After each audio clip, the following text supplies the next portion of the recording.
Hi students, வணக்கம். இப்போ என்ன பார்க்க போகிறோம்? இயல் 2 பயிற்சி 2.2ல் 9ஆம் கணக்கு என்ன கொடுத்துருக்காங்க?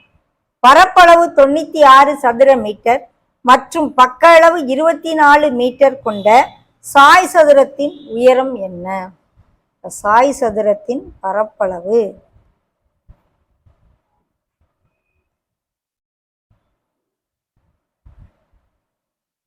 பக்கமும் உயரமும் இது பண்ணுறேன்னா பரப்பளவு சாய் சதுரத்தின் பரப்பளவு பக்க அளவு இன்ட்டு உயரம், அடிப்பக்கம் இன்ட்டு உயரம். ஓகே, பரப்பளவு எவ்வளவு? 96, பக்கம் எவ்வளவு? 24, அப்போ உயரம். ஸோ உயரம் h is equal to 96/24, 4 times 24, இல்லைன்னா நீங்கள் 4ஆவது வாய்ப்பாட்டில் முதல்ல அடிங்க 4 times. ஸோ உயரம் is equal to 4 மீட்டர்.